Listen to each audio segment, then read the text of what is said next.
लशवेल गांव की सैर। लशवेल नाम के छोटे से गांव में एक बुद्धिमान किसान रहते थे, मिस्टर ओकली। उनका एक जिज्ञासु पोता था, मैक्स, जिसे अपने परिवार के फार्म पर घूमना बहुत पसंद था।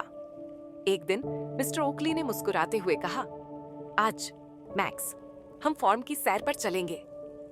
सबसे पहले वे मुर्गियों के दड़बे में गए। मुर्गियां चहक रही थीं जब मैक्स ने उन्हें दाना डाला। याद रखना मैक्स, यहाँ हर जीव का एक खास काम होता है, मिस्टर ओकली ने समझाया। इसके बाद वे सब्जियों के बाग में पहुंचे। मैक्स ने चमकदार गाजर और टमाटर देखकर आश्चर्य से कहा, ये कितने सुंदर हैं। फिर वे सेब के बाग की ओर चले। पेड़ लाल लाल सेबों से लदे हुए थे। मिस्टर ओकली ने कहा, चलो कुछ सेब तोड़ते हैं, तुम्हारी दादी इससे स्वादिष्ट पाई बनाएंगी। घोड़े के अस्तबल में मैक्स ने बेला नाम की उनकी प्यारी घोड़ी को प्यार से थपथपाया। ऐसे घोड़े खेत जोतने में मदद करते हैं, मिस्टर ओकली ने बताया। तालाब के पास उन्होंने मेंढकों को पानी में उछलते देखा। सुनो, कैसे मेंढक टर टर कर रहे हैं और बतखें क्वैक क्वैक कर रही हैं, मिस्टर ओकली ने हंसते हुए कहा। जंगली फूलों के मैदान में मधुमक्खियां फूलों से रस ले रही थीं। ये मधुमक्खियां शहद बनाती हैं, मिस्टर ओकली ने बताया।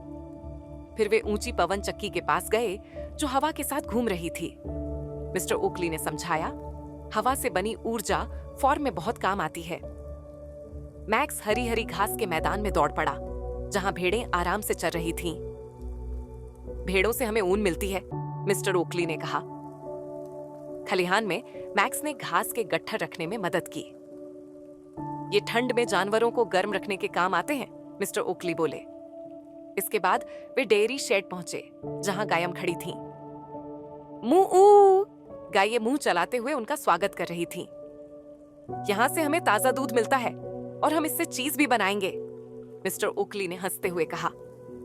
मैक्स सूरजमुखी के खेत में पहुंचा, जहां सुनहरे फूल सूरज की ओर झुके हुए थे। सूरजमुखी सूरज की दिशा में घूमते हैं, मिस्टर ओकली ने बताया। नदी के किनारे पानी साफ था और उसमें मछलियां तैर रही थीं। मिस्टर ओकली ने कहा, अगर मछली पकड़ो तो उसे धीरे से वापस पानी में छोड़ दो। पास के जंगल में हिरण पेड़ों के पीछे से झांक रहे थे। हमें जंगली जानवरों का सम्मान करना चाहिए, मिस्टर ओकली ने धीरे से कहा। अंत में वे जामुन की झाड़ियों पर पहुंचे। मैक्स ने खूब सारे जामुन तोड़े, जिससे उसके हाथ बैंगनी हो गए। अब तो पाई और जैम बनाना तय है, मैक्स खुशी से बोला।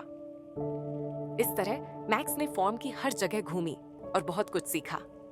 यह दिन एक यादगार रोमांच बन गया। शिक्षा। प्रकृति की देखभाल और मेहनत से हमें खुशहाली, आनंद और दुनिया से एक खास जुड़ाव मिलता है।